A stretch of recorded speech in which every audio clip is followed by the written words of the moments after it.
Picture, picture.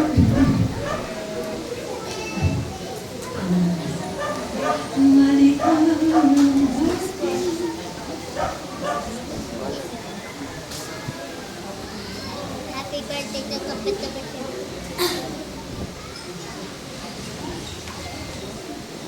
Love you, miss.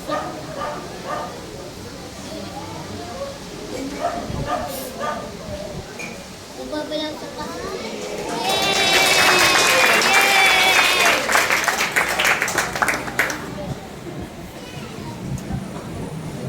Ano message? Yun, magandang umaga mga kapatid sa ating lahat sa Lord. Especially dito sa celebrate ng 37? 37 birthday. So, isipin kalabaw lang ang tumatanda mga kapatid. So, hanggat nasa Lord tayo, mag-stay tayong bata. Amen?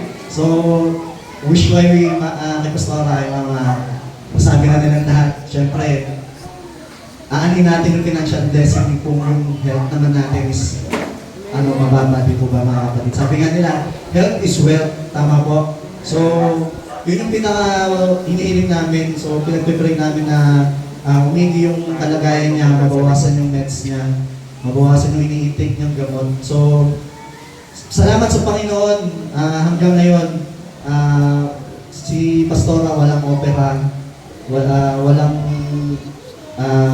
sinasabi yung doktor na complicated. Continuous lang yung meds. So, napakalaking blessing. Napakalaking blessing na galing sa Lord dahil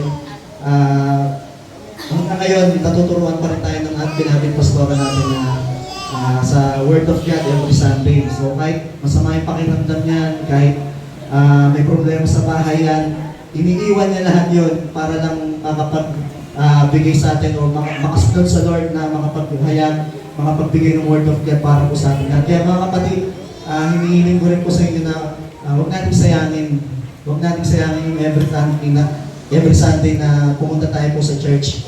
Though may mga kanya-kanya nga po tayong battle, sabi nga po kanina.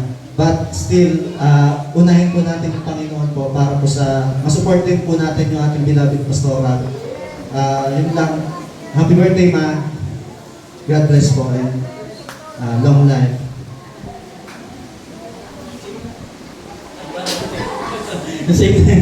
Yun lang. Happy birthday, Ma'am C.